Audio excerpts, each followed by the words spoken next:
제 정신을 이제 정신줄을 놓고 막 꽉꽉 울고 있는데 제가 알았을 거예요. 근데 그걸 인정하는 게 힘들어서 그런 거지. 다들 이제 어르신들이 걱정하시는 거죠.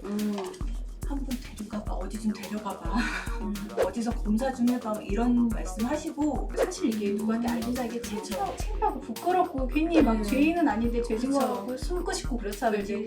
엄마 아빠가 빨리 인정을 하고 시작을 하는 게 아이한테도 좋고 엄마한테도 좋고.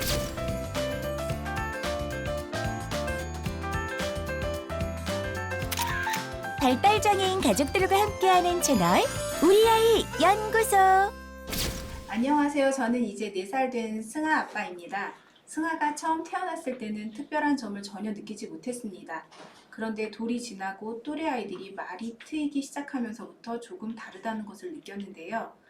그동안은 어른들께서 늦되는 애들이 더 똑똑하다, 또 늦되는 것도 꼭 저를 닮았네 하면서 우선 넘기셔서 저희 부부도 애써 심각하게 받아들이지 않으려고 노력했던 것 같습니다. 그런데 이제는 저희 승아가 다른 아이들과는 다르다는 것을 인정하고 받아들여야 할 것 같은데요.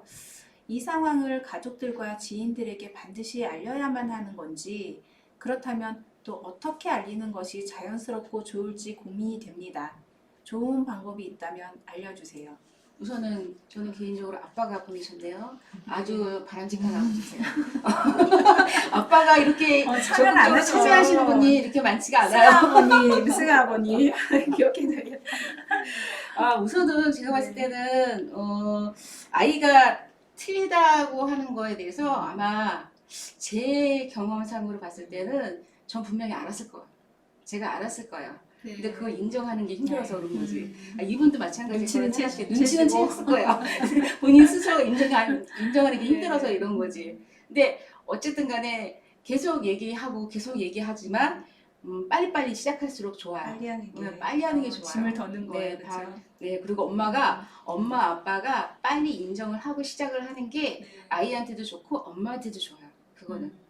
그리고 지금 주위 분들한테 내 아이에 대해서 얘기를 하는지 안 하느냐는 주위 분들도 이 정도 되면 그쵸. 다 알고는 있을 거예요. 그쵸, 말을 안 할 뿐이지. 말을 안 할 뿐이지. 얘가 뭔가가 좀 틀리구나라고 알 거예요. 근데 이제 다만 이거는 굉장히 자식에 대한 문제이기 때문에 섣불리 누구한테 이렇게 이게 뭐 이상하지 이런 얘기를 할 수가 없는 거죠. 근데 다들은 아시기 때문에 어느 날 한 번은 날 잡아서 날 잡아서 얘기를 하는 게 낫다고 생각을 해요.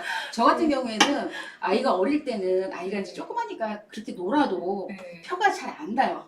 근데 이제 덩치가 커지게 되면은 한 번 이렇게 해도 그 공간이 굉장히 많이 차지하거든요. 그러면은 바깥에서 보는 사람 입장에서는 굉장히 크게 느껴질 수밖에 없는 상황이기 때문에 아마 제가 3, 4학년 정도에 뭐 제 식구들도 다 알았겠죠. 얘가 그 정도 이제 입학할 정도를 많이 안 키웠으니까 다 알았는데 저한테 그 얘기를 섣불리 뭐 이상하다, 조카가 이상하다는 얘기를 못 하는 거죠.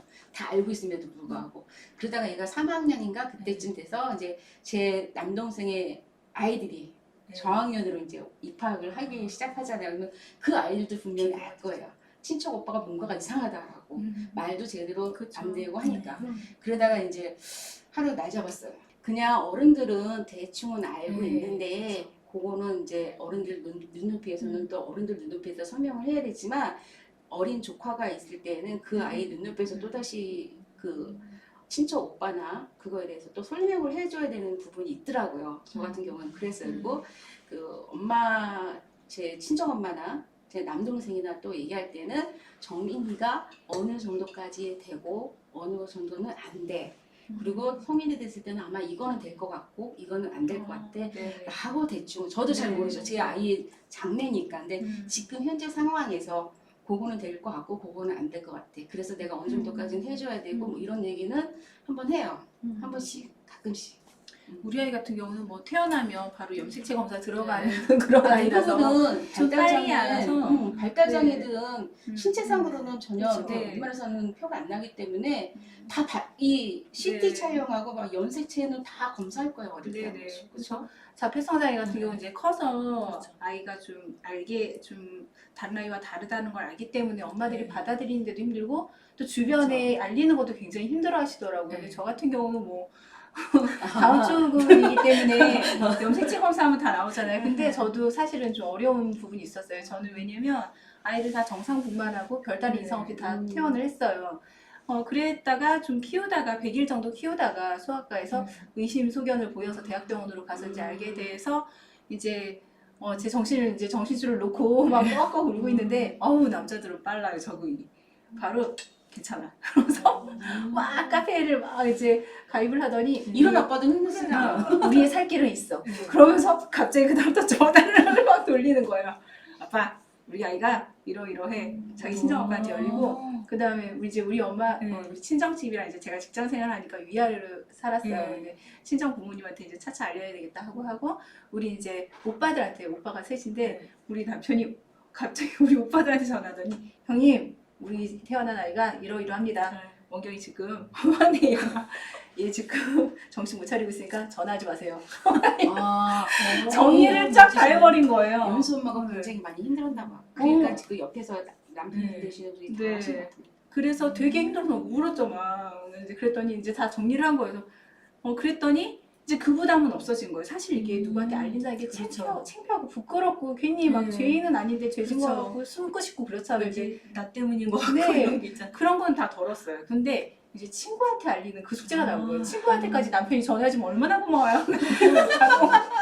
내가 해야 되는데 아유 어떡하지. 대학 동기들을 만났어요. 근데 한 애가 딱 보더니 어린이집 선생이에요. 보더니 얘 검사 좀 받아봐. 근데 내가 사실 그날 알리러 간 거예요. 우리 친구들한테. 근데 검사 좀 받아봐. 너무 늦다 이러는 거예요. 사실은 우리 아이 이거랬더니 그렇지 어쩐지 늦는다 했어.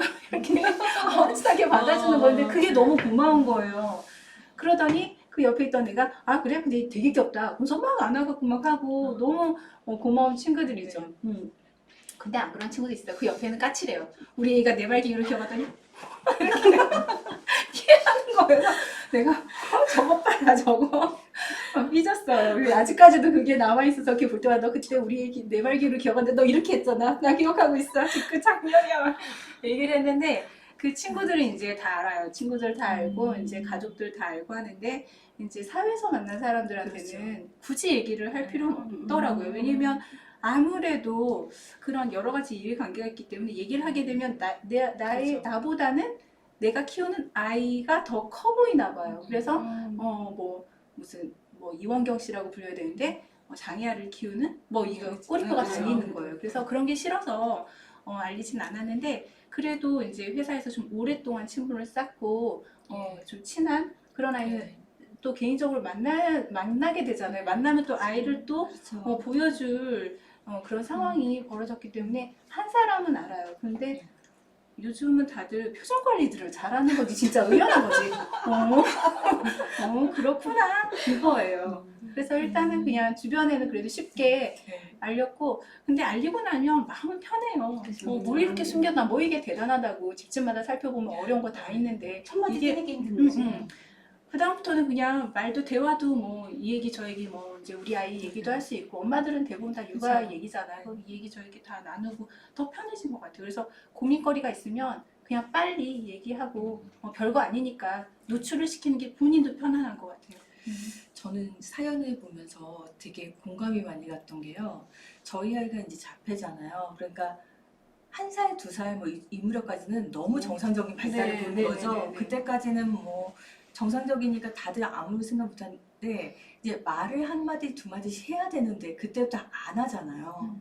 그러니까 다들 애가 좀 늦대나 보다고 다들 늦대는 애들 잘 된다. 그렇죠. 늦대는 애들 잘 된다. 주위에 뭐 7살에 말을 했는데 뭐 어느 좋은 대학에 갔더라 막 이런 얘기도 해주시고 그래서 알긴 알지만 혹시라도 아닐 거야라는 마음이 그쵸. 있잖아요. 그래서 계속 부정하고 싶은 마음이 있어서 계속 끌었죠. 저도 끌었는데 주위에서 이제 저는 이제 조카들이 없는 상황이고 이제 어른들만 계시는 상황이다 보니까 다들 이제 어르신들이 걱정하시는 거죠.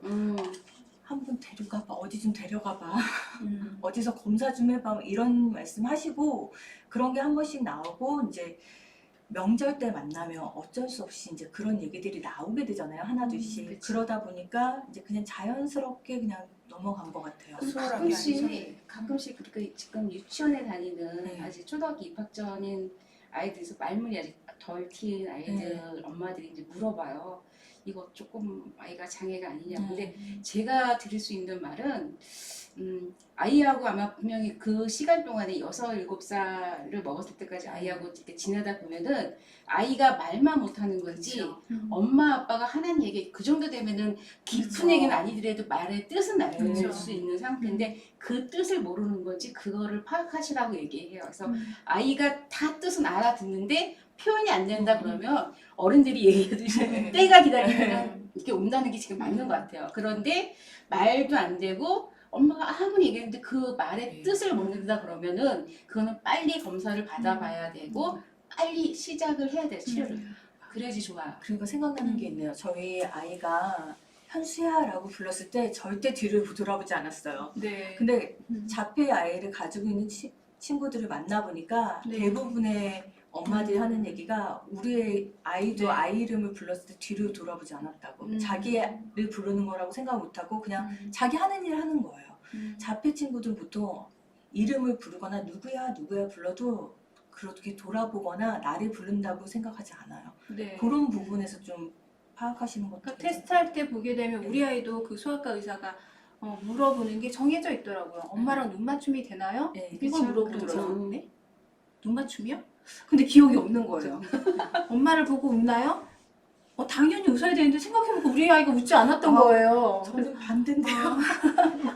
저는 그럼 더 헷갈렸겠다. 네, 자폐 네. 친구니까 웃지도 않아야 되고 배운 대로라면 네네. 웃지도 않아야 되고 눈 눈 맞춤도 맞춤도 안 돼야 어렵고. 되는데 네. 남하고는 안 되는 왠지 저하고 되는 거 같은 거 있잖아요. 되는 거 같은 거? 네. 현수야라고 보면 이렇게 눈을 보는 거 같고 이렇게 있다가 메론 같은 거 막 이렇게 하면 막 우는 거 같고 네, 그러니까 내일 반은 나를 보고 있는구나 이런 생각이 그러니까 더 헷갈렸어요. 이게 첫째 아이가 장애의 네. 경우는 엄마들이 잘 모르시더라고요. 근데 첫째가 비장애고 둘째 아이가 이제 장애면 엄마들이 첫째랑은 다르다는 걸 확실히 그렇죠. 아니까 의심을 하는데 네. 그렇지 않고 처음 키우면 엄마들이 긴가민가 근데 이게 이런 생각을 해요.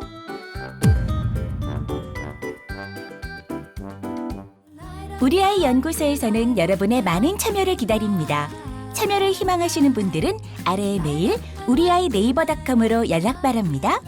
승아분이 고민이 많이 되실 텐데 사실은 빨리 알리는 게 가장 좋으세요. 그러니까 가족들 뭐 이제 모임 있을 때 뭐 명절도 그렇죠. 괜찮고 그럴 때 그냥 털어놓으시는 게 괜찮을까요? 우리 아이는 이러이러한 아이고 그래서 이러이러한 이제 이런 그렇죠. 상황을 보일 것이다. 근데 앞으로는 뭐 이렇게 예쁘게 자랄 수도 있어요. 하고서 말씀을 하시면 가족들이 가장 많이 힘이 되잖아요, 사실. 그렇죠. 제일 먼저 안아줄 수 있는 사람은 가족들이거든요. 지금 이거 이렇게 이분 사연 읽고서는 어른들한테 얘기를 하실 때 그 아이 상황을 엄마 아빠가 잘 아실 거예요. 근데 이제 만약에 뭐를 아이 앞에 뭐가 있다 그러면은 저 같은 경우는 그랬어요. 얘한테는 이거를 어떤 현상이든지 뭐를 설명할 때 이거를 얘는 설명을 해주면 얘는 못 알아들어요. 그러니까 얘를 직접 그거를 만지게 하든지 이렇게 몸으로 체험하게 해가지고 얘한테 습득을 시켜야 된다고 말씀을 드렸으니까 이런 부분이 아마 도움이 되실 거예요. 그 부모님한테 할 때 얘하고 얘기할 때는 대부분 말로 하시지 마시고 뭔가를 얘가 체험할 수 있는 방향으로 해서 그렇게 본인이 느끼게끔 하는 게 네. 조금이라도 더 도움이 그러니까 된다. 어떤 아이다라는 네. 거를 안내하고 또 이 아이랑 같이 뭐 대화를 어떻게 한다거나 해야 할 되는지. 때는 어떻게 이렇게 실물을 보여주면서 어떻게 하고 아니면 실제 상황을 보여주면서 얘기를 하면 더 편하다 이렇게 행동 요령까지 알려주시면 별 무리가 없을 것 같아요. 네. 우리 아이 연구